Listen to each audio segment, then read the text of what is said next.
We're going to live with our eldest son and his wife, so you need to leave. I was stunned by Mike's words. As if to add insult to injury, even Lisa began to berate me. Yeah, right. Get out because you're in the way.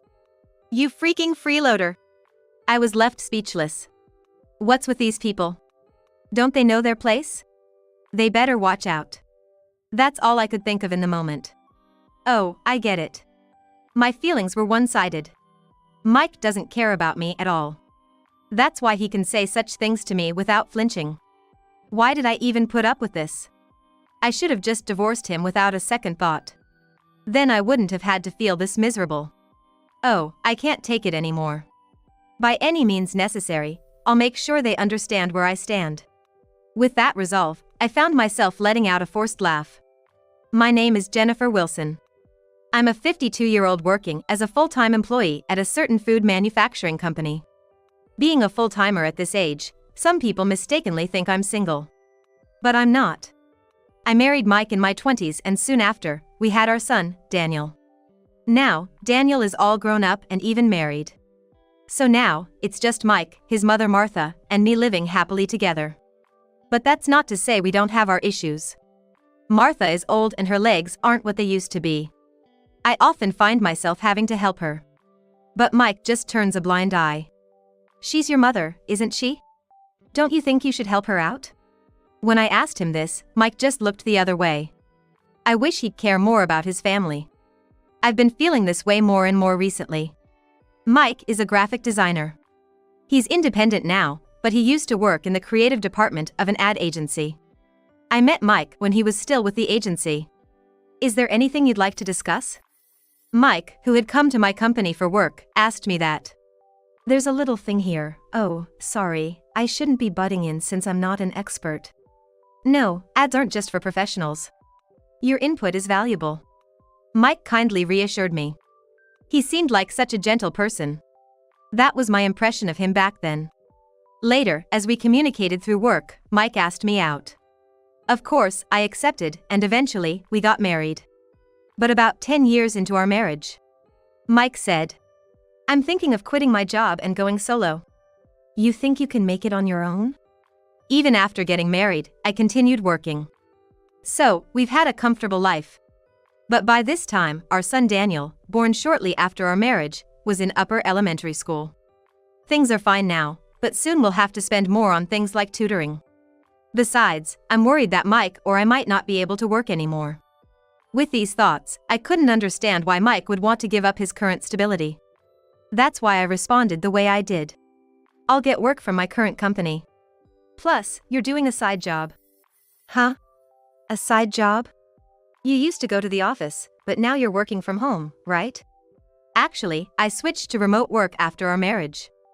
Of course, to spend more time at home and not neglect the household chores. There was an opening in managing the company's online store, which worked out well for me. Yet, Mike seemed to think I had quit my job and was just doing some sort of side job. It's not a side job, I just switched to working from home. Don't put on airs. Even a side job is a respectable job. I tried to explain several times, but Mike wouldn't listen. The discussion ended with Mike's misunderstanding. In the end, we discussed several times, but Mike never changed his opinion. Eventually, Mike quit his job and went independent. I was filled with anxiety. But contrary to my worries, his work seemed to be going well. He looked healthier and, above all, more relaxed. Things seemed to be going well. Yeah, folks from my previous job are giving me work, and I can spend time with Daniel on my days off. It's fantastic. That's all good news. I felt relieved. But a few years later, another issue arose. I brought it up to Mike. What? You want to put my mom in a nursing home? Your mother said she wants to because she's getting weaker. What do you mean? I struggled to respond to Mike's confrontational tone. Of course, I'd love to take care of Martha. But with household chores and work, it's not that simple. Daniel is also in middle school now, soon preparing for high school. It's a critical time for him in many ways, so I can't just focus on Martha. I explained all of this to Mike. However, he began to grumble. You gonna abandon my mom? It's not like that, but Martha said . It's exactly like that. If it's that tough, Just quit your side job. I was at a loss for words. Right now, my salary is the main support for our household. Mike contributes too, but it's just a small portion. So, if I quit, we won't be able to sustain our lives. However, telling this truth to Mike seemed impossible. His pride is too high. If he knew I earned more, he'd probably sulk or maybe even leave. Then, I wouldn't be able to support Daniel and Martha by myself. That's why I couldn't say anything. Ultimately, our discussion ended without a resolution. On another note, even if we didn't put Martha in a care facility, it didn't mean more workload for me. Yes, Martha's getting weaker. Yet, she can manage most things on her own, and I seldom need to assist her. She can even cook if she's sitting. Having Martha at home to help with the chores was actually more convenient for me. Time flew, and soon Daniel went to college. And left the house. My load lightened, and gradually, I had more time to spend with Martha. Then, one weekend, Martha asked me to go shopping with her. So, I asked Mike to drive. Hey, can you drive me? I'm gonna go shopping with Martha. Sorry, I've got work today. Looking over, Mike was wearing a suit. But something seemed off. Hey, what's up with that suit? Oh, I bought it. It was a bit pricey, but I figured I'm a CEO now and should dress the part. Mike responded like that. I understood where he was coming from. But Mike started his company a long time ago. It feels a bit out of the blue now. I recalled an article I read online once that said a sudden change in clothing might indicate someone's having an affair. But I had no proof. Reluctantly, I saw Mike off. Later, I went out with Martha by cab, but I couldn't get Mike off my mind all day. Is he really having an affair? Since then, I started doubting Mike. I thought I'd confront Mike whenever I had a chance. I spent my days thinking about it. But Mike was very careful. Time just keeps on ticking by. Soon, Daniel informed us that he got a job and eventually shared news about his marriage. But I still couldn't find any proof of Mike's affair.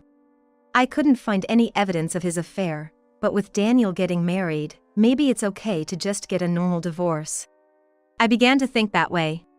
One night, Martha went to the bathroom and hurt her foot. Thankfully, it wasn't severe. But she was shocked and said, I think I should move to a care facility. And I have a favor to ask. The situation was entirely different than before.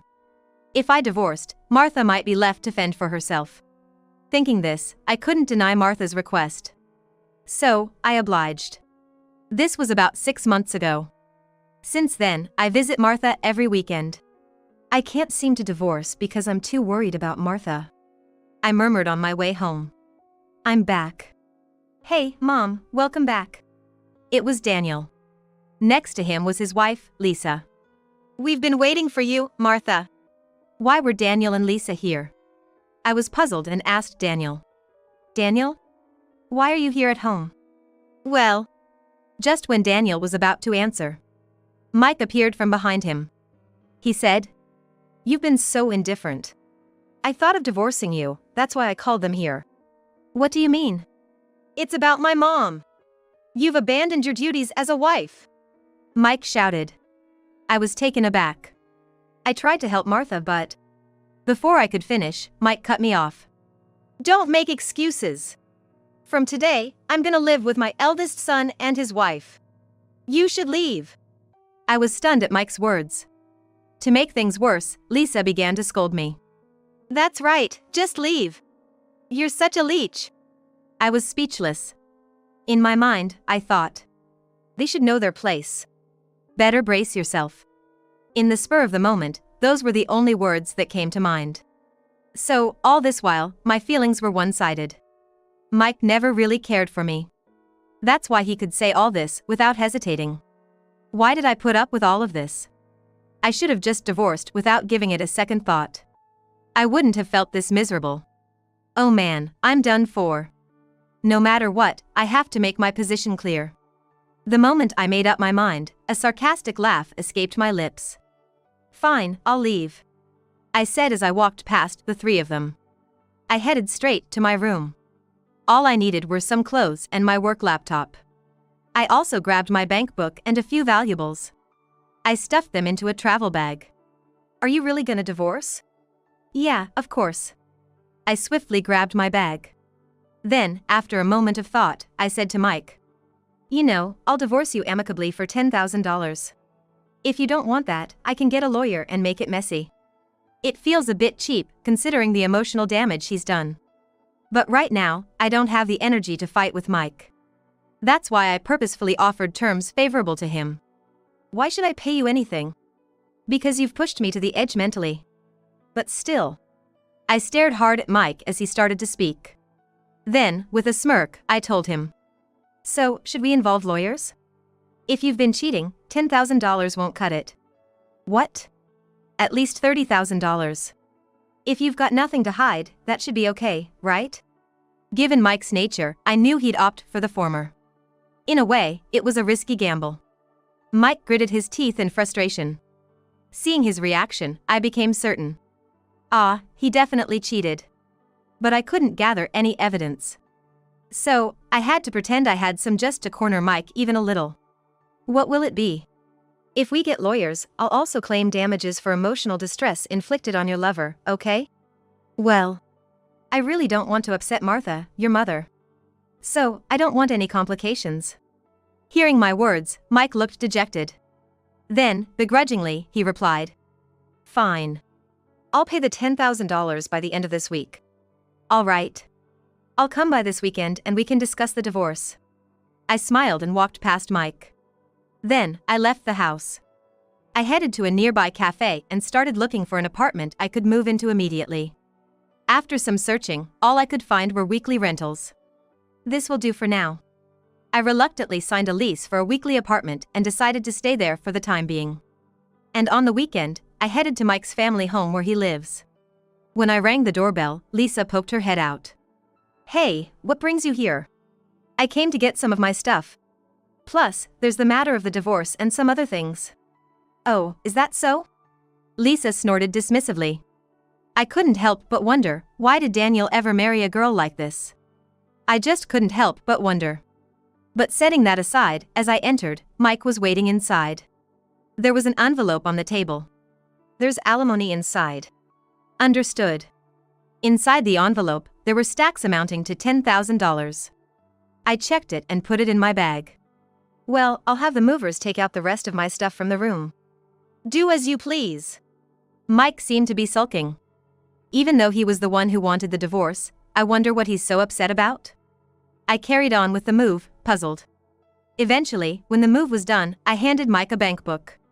"This is the bank book for the account where you'll deposit the living expenses." "Uh-huh. You used to give it to me, but now you'll have to deposit it yourself." "I get it." Mike grabbed the bank book as if snatching it away. I couldn't help but think he acted like a child. Afterwards, I went to the living room where Daniel and Lisa were. "I need to talk to both of you." "What is it?" "I don't really want to talk though." "Just take this." As I took out the bank book, Lisa's eyes lit up. "Wait, are you giving me money?" "No, this is the bank book for the living expenses account." "Oh." Lisa looked clearly disappointed. "Use it to manage the living expenses you receive from Daniel." "Geez, always fussing over small things," Lisa muttered under her breath.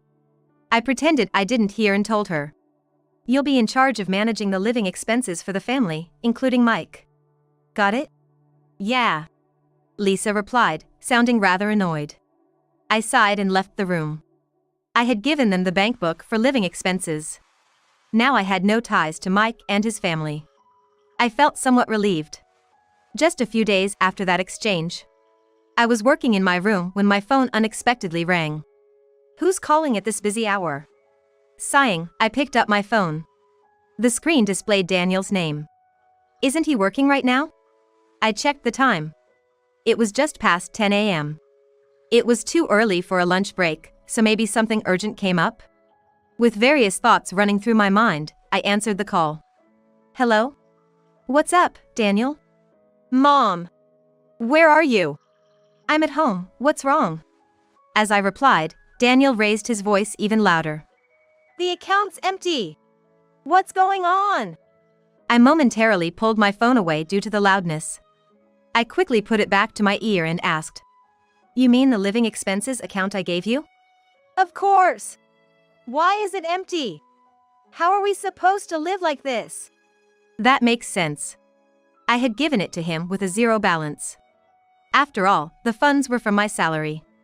So, there's no obligation for me to leave any money in it. Thinking that, I replied to Daniel. Did you not deposit the living expenses? I asked, and Daniel mumbled, searching for words. Strange, what's going on? I pressed him again. Didn't you put in the money for living expenses? I didn't. I thought Mom had deposited it. Why would I deposit money? I'm not living with you guys. At my words, Daniel fell silent. I continued, trying to reason with him. I told Lisa, didn't I? To deposit the money you gave her for living expenses. Well, yeah, but it's not just about putting your paycheck into the household. What's so hard about it? Just then, Daniel whispered in a low voice. Because. What? What did you say? I was fired. I don't have a salary. Daniel raised his voice. What? Fired? Yeah. The truth is. Daniel began explaining why he moved back to his family home. A little while before Daniel moved back, he had made a major mistake at work. A single mistake wouldn't normally get someone fired. But Daniel tried to pin the blame on one of his subordinates. If the mistake came to light, he wouldn't get promoted. Being demoted would be embarrassing. It seemed he blamed someone else out of self-preservation. However, his deception was easily uncovered. And he was forced to resign. Don't you have a severance package? Or unemployment benefits? It's all gone. I've spent everything. After quitting, he seemed to have been living off his savings. He had unemployment benefits, so life was easier than he had anticipated. He should have looked for a new job during that time. But Daniel did nothing, thinking he'd easily find another job due to his skills. He wasted time hanging out with Lisa. By the time he began job hunting, no one would hire him. It was then that Mike offered to let him move in. I came thinking I'd live off Dad's money, but Dad keeps saying he's broke. That's unfortunate. Listen, Mom, could you just transfer some money to my account? Just for this month? Daniel pleaded with me. I told him. You can't trick me with that. It's not a joke. I'm serious. A joke? No, it's payback. You guys kicked me out, didn't you? At that, Daniel was momentarily speechless. But he quickly retorted. It was Lisa and Dad who did that. I had nothing to do with it. By not stopping them, you're just as guilty. Reflect on that with the two of them. Goodbye. I hung up the phone. I blocked incoming calls from them. That should teach them a lesson. I chuckled, waiting for a call from the other two. However, I never got a call from Lisa. It's been about a month since Mike and I divorced. I think Mike's gonna call soon. I checked the calendar. Today was the end of the month. If all went well, Mike should call today. As I pondered this, I received a text on my phone. It's here. The text was an invitation from Mike. Luckily, it was a Sunday and I was off work. I headed to the rendezvous point, excitedly. I have a hunch about what Mike's been talking about. The real issue is how Mike will react when he finds out the truth. As I entered the meetup spot, a cafe, Mike was already there. Sorry for the wait. With a warm smile, I took the seat opposite Mike. I noticed Lisa sitting next to Mike. I stared hard at Lisa, which clearly made her uncomfortable, prompting her to speak up. Stop staring at me like that. Oh, I apologize. So, why are you here? It's a big deal for our family's finances. Lisa frowned. It looked like she was pretty pissed. If it weren't for that, I wouldn't have the motivation to get back at her. I murmured to myself. Soon, when I glanced at Mike, he hesitated a bit before speaking. Hey, I got a call from the real estate agent. You know anything about it? Real estate agent? What could it be? As I tilted my head, Lisa looked even more irritated. Pointing at me, Lisa said. You know something, don't you? Just admit it. Well, even if you say so. I pretended to be confused. Mike then leaned in slightly. The agent was going on about the rent. But we own our house. Right. So, I told them they got it wrong, but then they threatened to sue me. Mike tapped the table with his fingers. He seemed quite agitated, so I decided to come clean. Did you make sure to deposit the living expenses? Huh? Yeah, I did. You're lying. If you had, this wouldn't have happened. Hearing that, Mike flinched. With a smile, I explained the real deal. The rent they're talking about is for Martha's house.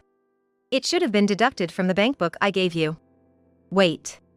We own our house. We shouldn't have to pay any rent. Well, Martha sold the house. So now, it's no longer yours. Both Mike and Lisa looked confused by my words.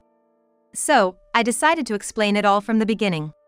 Some time ago, when Martha decided to go to a nursing home, there was one major issue. Her monthly pension would cover the regular costs, but she couldn't afford the initial fees. So, I suggested a leaseback to Martha. With a leaseback, she wouldn't have to move and would get a lump sum. But, she would need to pay rent. That's why I used the $500 you put in the house for the rent. What about the living expenses then? I was covering all of it. By the way, it's $2,000 a month.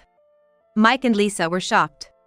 If you'd kept paying the living expenses, it would have been deducted as rent, and that would have been the end of it. But if you understand, make sure to deposit it promptly. And keep doing so. Seeing me smile, Mike started to panic. Something seemed off, and eventually, Mike confessed. Actually, my company went under. What? Why? Well, the thing is. Mike struggled to find his words. Then, Lisa, looking quite angry, pointed at Mike. It's because he cheated and was splurging on another woman. That's why the company went bankrupt. According to Lisa, Mike was using company funds to lavish gifts on his mistress.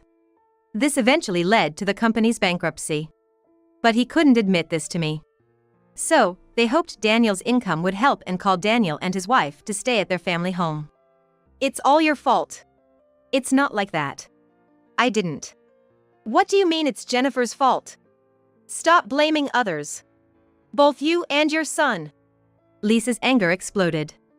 Eventually, they started arguing, so I quietly left the cafe. After that, both Mike and Daniel looked for new jobs.